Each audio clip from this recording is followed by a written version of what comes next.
Hello students. आज इस video में मैं आपको बताऊंगा जीरोस ऑफ पॉलिनोमियल क्या होता है और उन जीरोस को फाइंड कैसे किया जाता है। तो बच्चों, आप देखते रहिए, वीडियो को लास्ट तक देखना और लास्ट में वीडियो को लाइक करना और चैनल को सब्सक्राइब करना ना भूलें।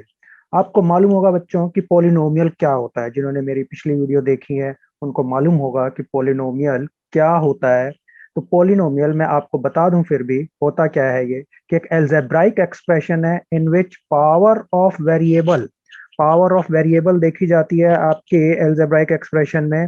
इन एवरी टर्म, हर एक टर्म में पावर ऑफ वेरिएबल चेक करते हैं कि अगर वो होल नंबर है, पावर ऑफ वेरिएबल अगर एल्जेब्राइक एक्सप्रेशन में होल नंबर है तो उसे हम बोलते हैं पॉलिनोमियल। जैसे आपको एग्जांपल दे रखे हैं, जैसे इसमें आप देखें ये तीन टर्म्स दे रखे हैं, इनमें वेरिएबल की पावर चेक करें। एक्स की पावर टू, वेरिएबल है यहाँ पर एक्स, एक्स की पावर टू, ये एक होल नंबर है। इसमें आप देखें वेरिएबल है एक्स, एक्स की पावर वन।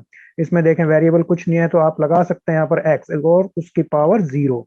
तो इसमें सब में आप देखें पावर होल नंबर में है, तो ये आपका एक पॉलिनोमियल है। सिमिलरली आप इनमें चेक कर सकते हैं, दो टर्म है, पावर वेरिएबल की फाइव, इसमें पावर वेरिएबल की थ्री, तो ये आपका होल नंबर है दोनों पावर, इसलिए ये एक पॉलिनोमियल है। सिमिलरली यहाँ पर आप देखें कि हमने वेरिएबल ले लिया है वाई। वेरिएबल अगर हम वाई ले रहे हैं, वाई को चेक करेंगे कि वाई की पावर हर एक टर्म में क्या है। वाई की पावर हर एक टर्म में चेक करें, यहाँ पर है थ्री, यहाँ पर टू, यहाँ पर वन और यहाँ कुछ नहीं है, तो आप लिख सकते हैं वाई की पावर जीरो। यहाँ पर वाई एब्सेंट था तो हमने लिख दिया वाई की पावर जीरो। तो आप देख रहे हैं हर एक टर्म के अंदर जो वाई की पावर यानी वेरिएबल की पावर है वो होल नंबर में है, तो ये आपका एक पॉलिनोमियल है। तो ये हम पहले डिस्कस कर चुके हैं, राइट। तो इसी तरह से आपने अभी यहाँ पर मैंने आपको एग्जांपल दिया है कि एक्स वेरिएबल लेकर एक पॉलिनोमियल बताया और फिर एक वाई वेरिएबल लेकर पॉलिनोमियल बताया। सिमिलरली आप वेरिएबल कोई भी ले सकते हैं, Z, U, V, W and S T वगैरह, कोई भी आपका वेरिएबल हो सकता है। और बच्चों, इनको रिप्रेजेंट कैसे करते हैं? अगर जो कोई हम पॉलिनोमियल में देख रहे हैं कि वेरिएबल अगर जो एक्स है तो हम उसको रिप्रेजेंट कर देते हैं पी एक्स से। जैसे मान लो कि ये है, इसको हम लिख सकते हैं कि P X is equal to this, right. Similarly ये आपका एक्स में वेरिएबल, तुम कहते हैं पी एक्स। पी एक्स का एक्चुअली मतलब क्या हुआ? Polynomial in X. यूजुअली हम पी एक्स लिखते हैं, आप वैसे Q X, R X, G X कुछ भी लिख सकते हैं इसको, राइट। तो सिमिलरली यहाँ पर आप देखते हैं कि ये आपका पॉलिनोमियल इन वाई है, तो इसको हम लिख सकते हैं polynomial in Y, P Y is equal to this. अगर जो जेड होगा तो हम उसको लिख सकते हैं पी जेड। तो इस तरह से हम P X, P Y, P Z वगैरह पॉलिनोमियल को लिख सकते हैं जो वेरिएबल है उसके अंदर, उसके अकॉर्डिंग, राइट।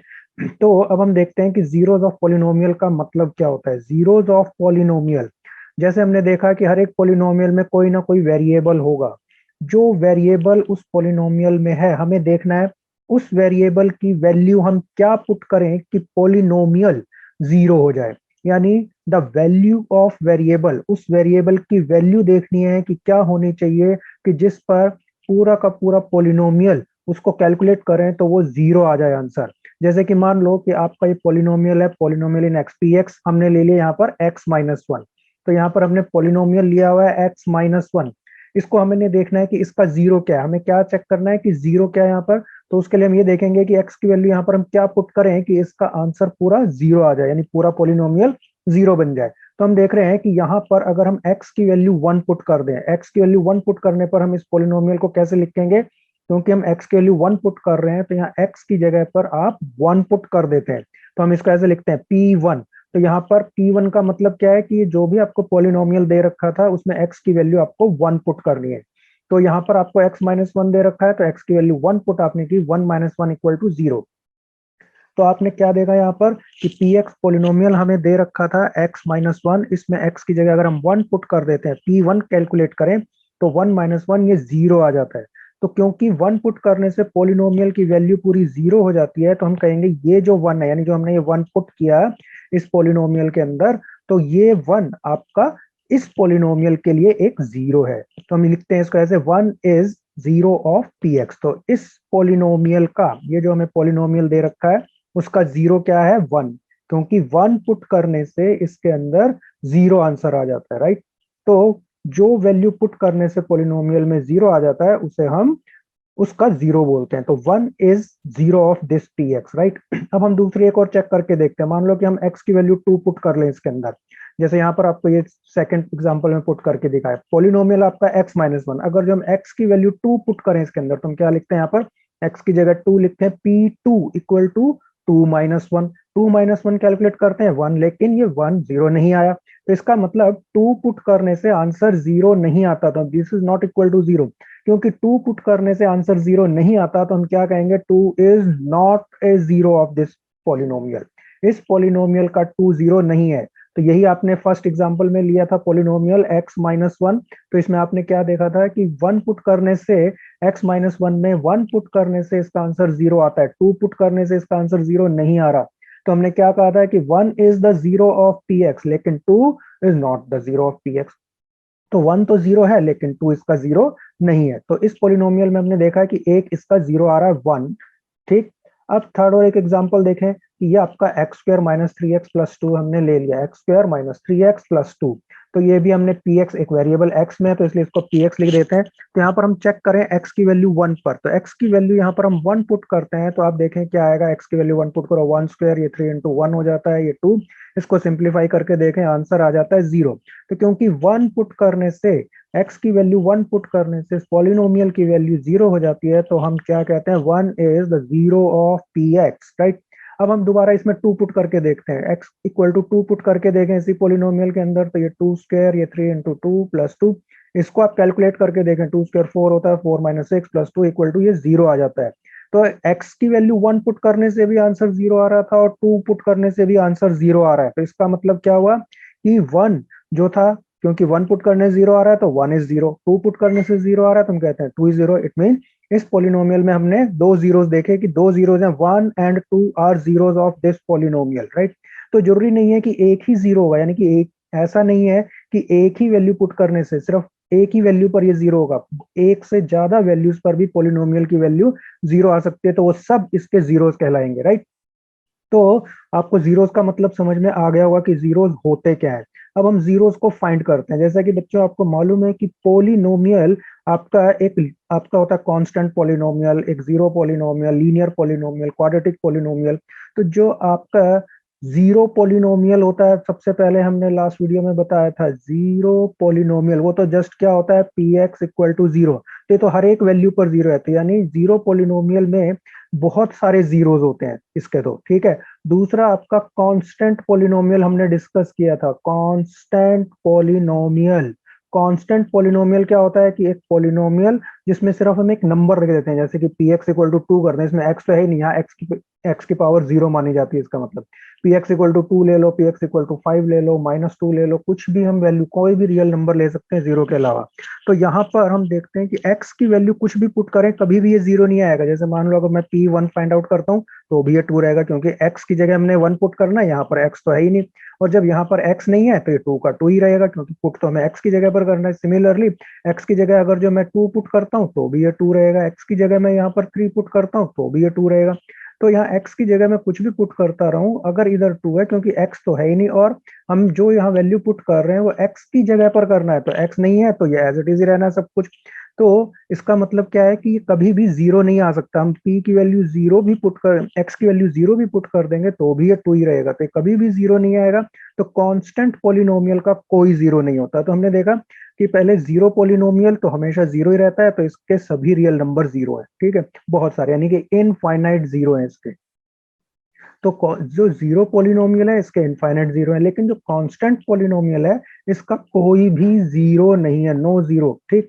तो अभी हमने ये 2 का तो बता दिया आपको, लेकिन अब हम आगे देखते हैं zero of linear polynomial. Linear polynomial का मतलब क्या होता है, लीनियर पॉलिनोमियल की जो जनरल फॉर्म है बच्चों आपको मालूम है, पी एक्स, उसको हम ऐसे रिप्रेजेंट करें तो this is A X plus B. Linear का मतलब है वेरिएबल की हाईएस्ट पावर 1 होनी चाहिए। जैसे यहाँ पर ये हमने x लिया और x की पावर यहाँ पर 1 है, दूसरी टर्म में x है नहीं, तो यानी x की पावर 0 है, तो इसका मतलब इसमें हाईएस्ट पावर है 1 वेरिएबल की, तो ये आपका एक लीनियर पॉलिनोमियल है, राइट। तो लीनियर पॉलिनोमियल में जीरो हम कैसे फाइंड करें, किसी भी पॉलिनोमियल में कांस्टेंट पॉलिनोमियल और जीरो पॉलिनोमियल को छोड़ दो, बाकी सभी कोई भी पॉलिनोमियल आपको दे रखा है, अगर उसका जीरो फाइंड करना है तो आपको क्या करना है, जो भी पॉलिनोमियल दे रखा है उसको जीरो के साथ हम इक्वेट कर देते हैं। जैसे यहाँ पर हम कहते हैं कि ये ए एक्स प्लस बी है, तो हमने ए एक्स प्लस बी को जीरो के साथ इक्वेट कर दिया। जीरो के साथ इक्वेट करने के बाद हम यहाँ पर x की वैल्यू निकाल देते हैं। जैसे आपके ये दो टर्म है यहाँ पर ए एक्स और बी, तो हम प्लस बी को पहले उस तरफ शिफ्ट कर देते हैं। तो इसको मैं पूरा सिंप्लीफाई करके दिखाऊं तो प्लस बी को उस तरफ शिफ्ट करो तो a x equal to minus b लिखा जा सकता है इसको। अब हम ए को इधर शिफ्ट कर देते हैं, तो ये ए इसके नीचे जाएगा तो हम क्या लिखेंगे, x equal to minus b upon a. तो यहाँ पर x की value minus b upon a आए थे, यानी अगर हम पॉलिनोमियल को जीरो के साथ इक्वेट करें, यानी पॉलिनोमियल को अगर हम जीरो बनाना चाहते हैं तो x को क्या पुट करना पड़ेगा, माइनस बी अपॉन ए। तो इस तरह से आप लीनियर पॉलिनोमियल का जीरो फाइंड कर सकते हैं, बहुत ही सिंपल आपका है लीनियर इक्वेशन से को का जीरो फाइंड करना। तो करना क्या है, सिर्फ जीरो के साथ इक्वेट करके x की वैल्यू निकाल देनी है, वो आ जाता है आपका जीरो ऑफ पॉलिनोमियल। ये जो आपको मालूम है कि आप यहाँ पर देख रहे हैं कि हमने जनरल वे में आपका फाइंड तो करके दिखा दिया x equal to minus b upon a, तो ये एक ही सिंगल ही जीरो आ रहा है। तो इसका मतलब क्या है, कोई भी जो लीनियर पॉलिनोमियल होता है उसका एग्जैक्टली वन जीरो होता है। हमने ऊपर बताया था एक पॉलिनोमियल की जीरो पॉलिनोमियल, इसके इनफाइनाइट जीरो होते हैं। फिर हमने बताया कांस्टेंट पॉलिनोमियल, जैसे 2 ले लो या फिर 3 ले लो, 5 ले लो, कुछ भी, इसके कोई भी जीरो नहीं होते। ऐसे ही लीनियर पॉलिनोमियल का एग्जैक्टली वन जीरो होता है, सिर्फ एक ही जीरो होता है लीनियर पॉलिनोमियल का, ना एक से कम ना एक से ज्यादा। तो अब हम एक एग्जांपल से इसको फाइंड करके देखते हैं। जैसे मान लो कि पी एक्स, आपको एक लीनियर पॉलिनोमियल दे रखा है 2x प्लस 5। अगर ये आपका एक लीनियर पॉलिनोमियल है, इसका जीरो हम कैसे फाइंड करेंगे, आपको जैसे बताया किसी भी पॉलिनोमियल का अगर आपको जीरो फाइंड करना है तो उसको जीरो के साथ इक्वेट कर दो। तो हम 2x+5 को ये जीरो के साथ इक्वेट कर देते हैं, और 2x+5 को जीरो के साथ इक्वेट करके हम x की वैल्यू फाइंड कर लेते हैं। कैसे फाइंड कर रहे हैं, पहले इस कांस्टेंट टर्म को आप इधर शिफ्ट करेंगे, फिर जो x के साथ मल्टीप्लाई में वो उसके डिनोमिनेटर में आ जाता है। तो इस तरह से आपका आ जाता है -5/2। तो -5/2 इसका एक जीरो है इस पॉलिनोमियल का। कैसे आप ये वेरीफाई करके देख सकते हैं, जैसे आपने फाइंड किया -5/2 इज जीरो, आप कह रहे हैं -5/2 जीरो, क्या ये एक्चुअल में जीरो है, आप चेक करके देख ले। यहाँ पर x की वैल्यू -5/2 पुट करके देखें, p -5/2, तो यानी x की जगह यहाँ पर -5/2 ऐसे पुट करके देखें, तो आप देख रहे हैं 2 से 2 कैंसिल, -5 + 5 जीरो आ जाता है। तो इसका मतलब क्या हुआ, -5/2 is zero of this polynomial. तो हमारा फाइंड करने का तरीका क्या था, जीरो के साथ इक्वेट किया और x की वैल्यू निकाल दी। तो जो भी x की वैल्यू आती है वो इसका जीरो होगा, क्योंकि ये वैल्यू अगर हम इसमें पुट कर देंगे तो आंसर जीरो आ जाता है। ठीक, तो इस तरह से आप लीनियर पॉलिनोमियल का बहुत आसानी से जीरो फाइंड कर सकते हैं। अब हम आ जाते हैं क्वाड्रेटिक पॉलिनोमियल पर। तो क्वाड्रेटिक पॉलिनोमियल का जीरो हम कैसे फाइंड करेंगे। बच्चों जैसे बताया आपको कि पॉलिनोमियल चाहे कोई भी हो, जीरो अगर हमें फाइंड करना है तो हम कैसे करेंगे, उसको जीरो के साथ इक्वेट कर देंगे। तो जैसे यहाँ पर अब जनरल फॉर्म हम देखें, क्वाड्रेटिक पॉलिनोमियल की जनरल फॉर्म कैसे होती है, ax² + bx + c। आपको लास्ट वीडियो में एक्सप्लेन कर चुका हूं मैं कि क्वाड्रेटिक पॉलिनोमियल हम कैसे लिखते हैं और जनरल फॉर्म क्या होती है। तो वैसे तो कोई खास मुश्किल है नहीं इसके अंदर, आपको मालूम है कि सबसे पहले आप क्वाड्रेटिक पॉलिनोमियल का मतलब होता है डिग्री 2, यानी हाईएस्ट पावर 2 होनी चाहिए। तो हम x की हाईएस्ट पावर 2 पहले यहाँ पर ले लेते हैं, उसके साथ कोई कोफिशिएंट a ले लिया, फिर उसके साथ बाद जो है सेकंड टर्म इससे कम पावर x की पावर 1 ली और उसके साथ कोफिशिएंट b ले लिया, और फिर नेक्स्ट जो आपकी इससे कम पावर यानी x की पावर 0, वो लिखने की जरूरत होती नहीं है, तो एक कांस्टेंट टर्म c रह जाती है और a 0 नहीं होना चाहिए, तब आपका ये क्वाड्रेटिक पॉलिनोमियल होगा। तो ये हम पिछली क्लास में एक्सप्लेन कर चुके हैं आपको कि किस तरीके से पॉलिनोमियल, क्वाड्रेटिक पॉलिनोमियल लिखा जाता है जनरल फॉर्म में। तो यहाँ पर अब आप देखें कि जीरो फाइंड करना है तो हमें क्या करना होगा, जो भी क्वाड्रेटिक पॉलिनोमियल दे रखा है आपको उसको जीरो के साथ इक्वेट कर देना है। जीरो के साथ इक्वेट करने के बाद आपको क्या करना होगा, ध्यान रखें क्वाड्रेटिक पॉलिनोमियल में आपको इस स्टैंडर्ड फॉर्म में पहले अरेंज करना जरूरी है, यानी ये जो जनरल फॉर्म है कि पहले आपको स्क्वायर वाली टर्म, फिर सिंगल पावर, फिर कांस्टेंट टर्म, इस तरीके से लिखना जरूरी है। और उसके बाद आपने सीखा होगा लोअर क्लासेज में भी और इस क्लास में भी हम सीखेंगे कि मिडल टर्म कैसे स्प्लिट की जाती है। क्वाड्रेटिक पॉलिनोमियल में ये मिडल टर्म को हम स्प्लिट करते हैं जब, तो मिडल टर्म को स्प्लिट करके इस तरह से दो फैक्टर बन जाएंगे। अभी मैं आपको एग्जांपल से एक्सप्लेन करूंगा, अभी मैं आपको जनरल फॉर्म में दे रहा हूं इसको, थोड़ी देर में आपको एग्जांपल से एक्सप्लेन करूंगा, आपको क्लियरली समझ में आएगा कि कैसे इसके मिडल टर्म स्प्लिट करते हैं। तो इसको हम मिडल टर्म स्प्लिट करेंगे तो ऐसे दो ब्रैकेट में आपके ये आपके फैक्टर हो जाते हैं और that is equal to zero, आपने जीरो के साथ इक्वेट कर रखा है। तो इसका मतलब इन दोनों फैक्टर का प्रोडक्ट जीरो आ रहा है, यानी दो नंबर को मल्टीप्लाई करके जीरो आ रहा है। तो इसका क्या मतलब है, दो नंबर को मल्टीप्लाई करके जीरो तभी आ सकता है जब इन दोनों में से कोई ना कोई जीरो हो। तो इसका मतलब ये जीरो हम यहाँ पर लेते हैं और इससे एक्स की वैल्यू निकाल देंगे। सिमिलरली इसको हम जीरो लें तो और इससे एक एक्स की वैल्यू निकाल देंगे। तो ये जो एक्स की वैल्यूज आएंगी ये दोनों ही इस क्वाड्रेटिक पॉलिनोमियल के जीरोज होंगे। तो चलिए हम इसको एक एग्जांपल से समझ लेते हैं। इसमें आपका थोड़ा ये एबीसी में ठीक से समझ नहीं आ रहा होगा, मैंने खाली ब्रैकेट्स लगा रखी हैं, आपको थोड़ी सी दिक्कत होगी, लेकिन एग्जांपल आपको क्लियरली समझ में आएगा कि किस तरीके से हम क्वाड्रेटिक पॉलिनोमियल के जीरोज निकालते हैं। तो ये एग्जांपल देगा बच्चों कि ये एग्जांपल क्या है, हमने एक पॉलिनोमियल ले लिया पी एक्स, 2x² - x - 3। तो यहाँ पर आप देख रहे हैं कि ये ऑलरेडी जनरल फॉर्म में, पहले x की पावर 2 है, फिर x की पावर 1, फिर x है ही नहीं यानी x की पावर 0। तो इसका मतलब ये स्क्वायर वाली टर्म, ये सिंगल पावर वाली टर्म है और ये कांस्टेंट टर्म है, राइट। तो हमने इसका जीरो फाइंड करना है, तो क्या करेंगे, इसको जीरो के साथ इक्वेट कर देते हैं। इसको जीरो के साथ इक्वेट कर दें हम इस तरह से। अब हमें करना क्या है, इसकी मिडल टर्म स्प्लिट करनी। मिडल टर्म यानी ये वाली टर्म, इसको दो पार्ट में कन्वर्ट करना है। कैसे करते हैं इसको दो पार्ट में कन्वर्ट? सबसे पहले हम जो ये एक्स स्क्वायर का कोफिशिएंट है, इसको कांस्टेंट टर्म से मल्टीप्लाई करते हैं विद साइन। इसको रफ में नोट कर लें कि विद साइन एक्स स्क्वायर का कोफिशिएंट है यहाँ +2, ये नोट कर लिया हमने यहाँ पर, ये देखो। फिर आप देखें कि कांस्टेंट टर्म -3, इसको हमने यहाँ पर नोट कर लिया। तो सबसे पहले आपने ये इन दोनों को मल्टीप्लाई किया, +2 और -3 इनको मल्टीप्लाई किया, ये आ जाता है आपका आंसर -6। तो यहाँ पर आप देखें कि जो ये आंसर आ रहा है 6 मल्टीप्लाई करने से, आपको ऐसे दो नंबर फाइंड आउट करने हैं कि जिनको मल्टीप्लाई करके 6 आ जाए, जिनको मल्टीप्लाई करके 6 आ जाता है। और साथ में वो दो नंबर ऐसे भी होने चाहिए कि माइनस करने से जो मिडिल टर्म का ये है कोफिशिएंट 1, वो आना चाहिए। माइनस करने से मिडिल टर्म का कोफिशिएंट 1, क्यों माइनस करने से क्यों आना चाहिए? क्योंकि आपने जिन दोनों को मल्टीप्लाई किया वो देखो अपोजिट साइन है।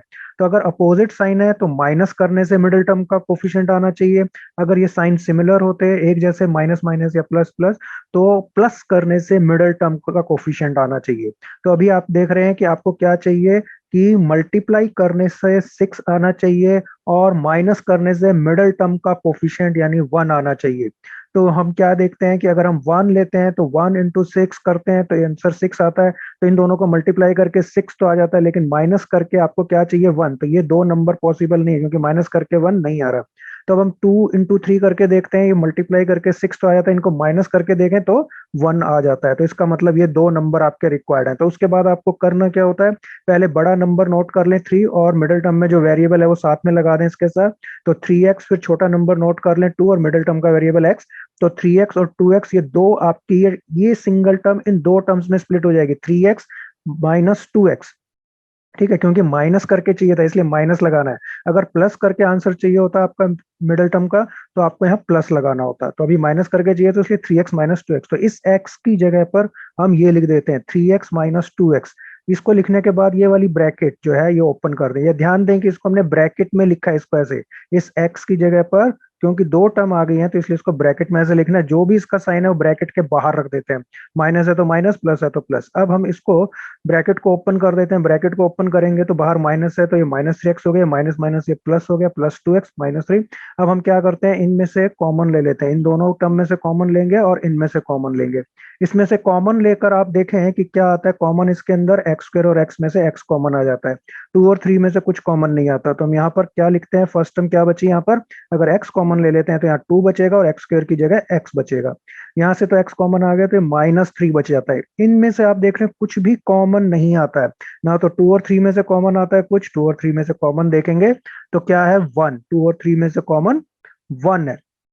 तो 2 और 3 का कॉमन 1 है, तो 1 कॉमन ले लिया। x तो कुछ कॉमन आ नहीं रहा, तो इसलिए ब्रैकेट के अंदर आपका क्या बचेगा, ब्रैकेट में बचता है यहाँ 2x एज इट इज और ये -3 एज इट इज, राइट। तो अब यहाँ पर दो टर्म्स है आपकी, इनमें आप देखें कि इन दोनों टर्म्स में 2x - 3 आपका कॉमन आ जाता है। 2x - 3 आप कॉमन ले लें तो यहाँ बचेगा x और यहाँ बचेगा +1। तो ये दो फैक्टर हो गए आपके, 2x - 3 और x +1।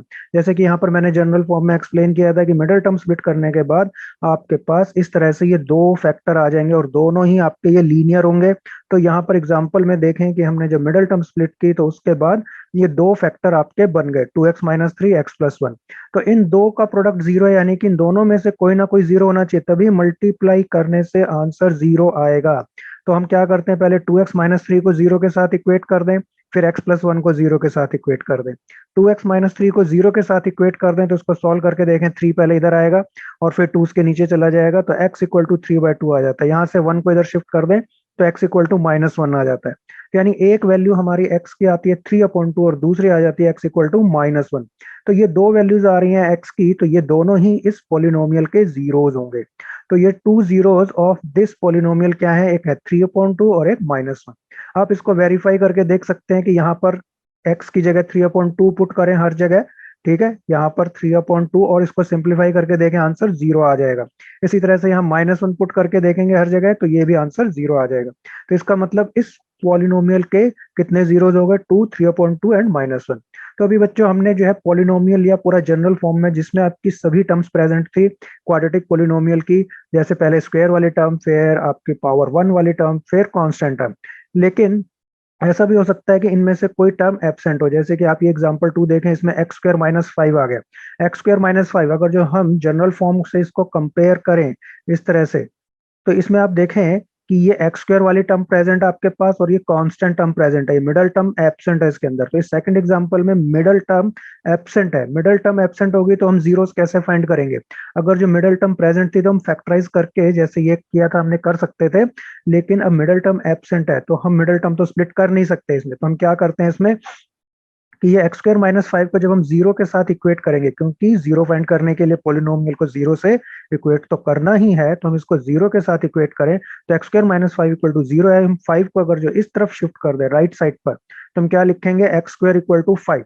x² इक्वल टू 5 है तो x² से अगर हम x निकालें तो क्या लिखेंगे, क्योंकि x² की वैल्यू 5 है तो हमें ऐसा x निकालना है कि जिसका स्क्वायर करने से 5 आ जाए। तो आपको मालूम है वो +√5 भी हो सकता है और माइनस में √5 भी हो सकता है। तो जब भी हम स्क्वायर से सिंगल पावर कैलकुलेट करते हैं वेरिएबल की, तो जो भी यहाँ पर नंबर है उसका स्क्वायर रूट कर देते हैं और प्लस और माइनस दोनों दोनों ही साइन लेने हैं, एक बार प्लस और एक बार माइनस, यानी दो जीरोज आ जाते हैं आपके, एक बार +√5 और एक बार -√5। तो ये दो जीरोज है। तो अगर मिडल टर्म एब्सेंट है तो आप इसको एक दूसरे तरीके से ऐसे भी कर सकते हैं, फैक्टराइज करके।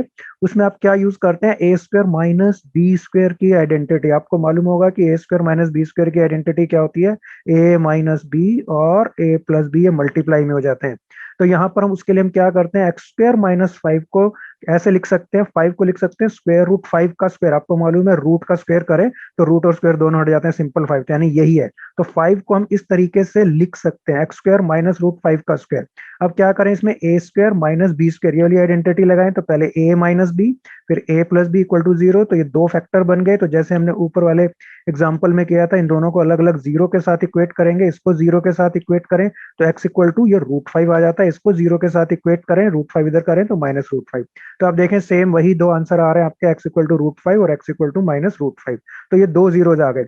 आप यहाँ पर इन दोनों को पुट करके चेक करके देख सकते हैं क्या ये दोनों जीरोज हैं। अगर आप यहाँ √5 पुट करेंगे तो √5 का स्क्वायर 5 होगा, 5 - 5 0 आ जाता है। इसी तरह से -√5 आप चेक करके देखें, -√5 पुट करें, -√5 का स्क्वायर वो भी प्लस में आएगा 5, क्योंकि माइनस का स्क्वायर प्लस हो जाता है, तो 5 - 5 0। तो यहाँ पर दो आपके जीरोज आ गए राइट। इसी तरह से अब आप देखें, अभी हमने देखा मिडिल टर्म एब्सेंट, हो सकता है कि कांस्टेंट टर्म एब्सेंट हो, यानी लास्ट वाली टर्म प्रेजेंट नहीं है। तो ये आपका एग्जांपल ले लेते हैं, 2x² - 3x। तो इसमें अगर जो आप इससे जनरल फॉर्म से कंपेयर करें तो आप देखते हैं कि ये c वाली टर्म नहीं है, पहले x² है और फिर x वाली टर्म प्रेजेंट है राइट। तो इसको हम कैसे सॉल्व करेंगे, तो इसमें आप इसको जीरो के साथ इक्वेट करते हैं जीरो फाइंड करने के लिए, और फिर सिंपली इसमें से कॉमन ले लेते हैं, बस कॉमन ले लें, जो भी कुछ कॉमन आ रहा है वो कॉमन ले लें। इस वक्त यहाँ पर x कॉमन आ रहा है तो ब्रैकेट के अंदर क्या बचता है, ये 2 और ये x² से तो x कॉमन आ गया, x बच गया 2x और यहाँ पर बचेगा 3, तो 2x - 3 ब्रैकेट के अंदर बचा। तो यहाँ पर आप देखें कि दो फैक्टर बन जाते हैं, एक ये x और एक ये 2x - 3, तो दो फैक्टर है, उनका प्रोडक्ट जीरो है। तो यानी इसका मतलब या तो ये जीरो होना चाहिए फैक्टर या फिर ये जीरो होना चाहिए। तो अगर इसको जीरो करें तो x इक्वल टू 0 सीधा आंसर आ जाता है, और 2x - 3 इसको जीरो के साथ इक्वेट करें तो यहाँ से x निकालेंगे, 3 इधर जाएगा, पहले -3 था +3 हो जाएगा, 2 उसके नीचे 3/2। तो दो जीरो आ गए आपके, एक जीरो और एक ये 3/2, तो 2 0 0 एंड 3/2। तो हमने देखा कि हमने तीनों टाइप के क्वाड्रेटिक पोलिनोमियल सॉल्व किए, एक में तीनों टर्म्स प्रेजेंट थी, एक में मिडिल टर्म एब्सेंट थी और लास्ट में आपकी कांस्टेंट टर्म एब्सेंट थी। तो तीनों ही केसेस में आपने देखा कि दो दो जीरोज आ रहे हैं। तो एक्चुअली होता है क्या है कि जो क्वाड्रेटिक पोलिनोमियल है उसके मैक्सिमम यही दो जीरोज होते हैं, दो जीरोज मैक्सिमम होते हैं। हो सकता है 1 हो सकता है 0, कोई भी जीरो ना हो उसका। तो क्वाड्रेटिक पोलिनोमियल में मैक्सिमम 2 जीरोज होते हैं। तो जैसे कि आपको मैंने ऊपर सॉल्व करके दिखाया, quadratic polynomial has maximum of 2 zero. हमने लीनियर पोलिनोमियल में क्या बताया था, एग्जैक्टली 1 जीरो होता है। तो ऊपर जैसे मैंने आपको बताया था कि जो भी आपके जीरो, शुरू से बता दूं, जीरो पोलिनोमियल जो था हमारा, जीरो पोलिनोमियल वो क्या होता था, px इक्वल टू 0। तो इसके तो इनफाइनाइट जीरो होते थे, ठीक है। और फिर मैंने आपको कांस्टेंट पोलिनोमियल के बारे में बताया कांस्टेंट पॉलिनोमियल क्या है कि जैसे पी एक्स इक्वल टू कोई नंबर होता है 2 3 वगैरह, तो इसमें कोई जीरो नहीं होता, नो जीरो, इसका कोई भी जीरो नहीं होता। फिर मैंने आपको लीनियर पॉलिनोमियल के बारे में बताया। लीनियर पॉलिनोमियल की जनरल फॉर्म कैसी होती है, ए एक्स प्लस बी, यहाँ ए और बी कोई भी नंबर हो सकते हैं। तो इसमें आपको बताया एग्जैक्टली 1 0 होते हैं यहाँ पर लीनियर पॉलिनोमियल के, एग्जैक्टली 1, एक ना एक से कम ना एक से ज्यादा, एग्जैक्टली 1 0 जरूर होगा। लेकिन अब क्वाड्रेटिक पॉलिनोमियल अगर जो हम देखते हैं, क्वाड्रेटिक पॉलिनोमियल में मैक्सिमम 2 जीरोज होंगे, दो से ज्यादा जीरो नहीं होंगे, दो से कम हो सकते हैं। तो इट कैन है 1 0 और नो जीरो, हो सकता है कोई भी जीरो ना हो और हो सकता है 1 0, राइट। तो यहाँ से अब हम आगे जितने भी पोलिनोमियल देखेंगे, चाहे आप क्यूबिक पोलिनोमियल देखो, चाहे आप बाई क्वाड्रेटिक पोलिनोमियल देखो, यानी डिग्री आप इंक्रीज करते जाए, तो हर एक पोलिनोमियल में क्या होगा, जितनी उसकी डिग्री है उतने ही मैक्सिमम नंबर ऑफ जीरोज होंगे। जैसे क्यूबिक पोलिनोमियल में डिग्री होती है 3, 3 का मतलब उसकी हाईएस्ट पावर 3 होती है क्यूबिक पोलिनोमियल में, तो उसके नंबर ऑफ जीरोज आएंगे 3। तो cubic polynomial has maximum 3 zeros, cubic polynomial में 3 जीरोज हो सकते हैं मैक्सिमम। जैसे हमने यहाँ बताया क्वाड्रेटिक की डिग्री क्या है, 2, क्वाड्रेटिक की डिग्री 2 है, तो इसके मैक्सिमम 2 जीरोज आ रहे हैं, जैसे हमने ऊपर सभी एग्जांपल्स में देख लिया। ऐसी बाई क्वाड्रेटिक की डिग्री होती है 4, यानी कि हाईएस्ट पावर इसमें एक्स की 4 होती है, तो इसमें मैक्सिमम 4 जीरोज होंगे, राइट। तो होप कि आपको ये समझ में आ गई होंगी सारी चीजें कि जीरोज क्या चीज होते हैं पॉलिनोमियल के, और जीरोज हम कैसे फाइंड करते हैं। Okay, thank you.